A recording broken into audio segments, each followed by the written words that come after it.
Nagaan isiniif haa ta'u hordoftoota Amboo YouTube akkam jirtu fayyaa keessanii nagaa keessanii isiniin jedha. Jirtu nagaa keessanii hordoftoota keenya baga jiraattanii baga rabbiin sa'a kanaan isin ga'e jechuu jaalanna. Egaa obboloonni hordoftoota Amboo YouTube taatan hundumti keessan maatiin hordoftoota Amboo YouTube egaa subscribe share gochuu like gochuu hin dagatinaa isiniin jenna. Warri immoo maatii keenyan taane subscribe gochuudhaan Amboo YouTube itti dabalamaa maatii nuu ta'a jechuun jaaladha. Egaa kanattaan suudhaanii har'a caaltuun sinii fidee dhufe jechuudha. Egaa caaltuuni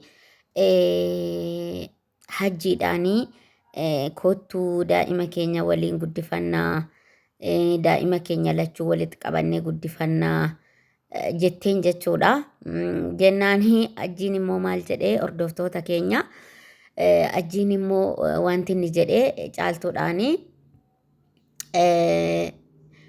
inni ammaan booda dubartii fedhe jedhe dubartii fedhe yoonan sirratti fidee dubartii fedhe dubartii 4-5 on sirratti fidee mana kanatti dubartii fedhe fidee hin dubbadhu jedhii naa mallatteessii jedheen jechuudha.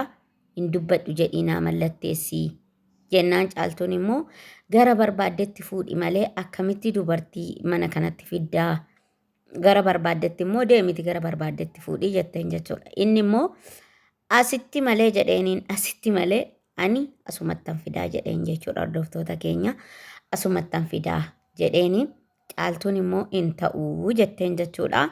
Immoo kan biraa immoo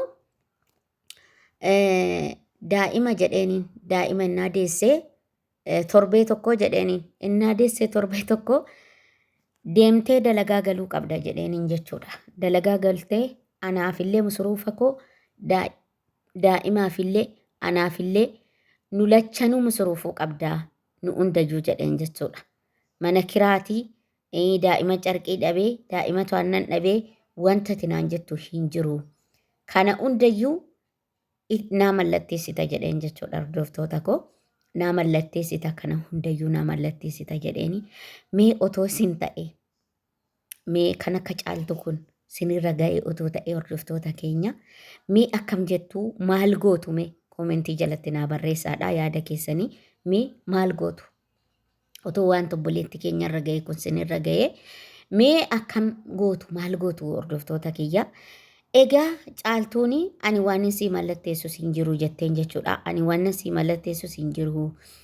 Walitti deebinee ilmaan keenya guddifna yoo jette tolee daa'ima fidii deebisii daa'ima ishii guddoo jetteeni daa'ima deebisii jetteen jechuudha. Maal jedhayyuu irra darbee qabeenya kee kan biyyaa qabdu jedheen qabeenya kan maatiin ishiidhaa kennanii qabeenya kan biyyaa qabdu kan maatiin keessii kennan kan biyyaa qabdu maqaa kootti deebisii jedheen jechuudha. Garuu hordoftoota keenya namichi kun fayyaa isinitti fakkaataa isinitti fayyaa isinitti fakkaataa nama fayyaa fakkaataa nama fayyaan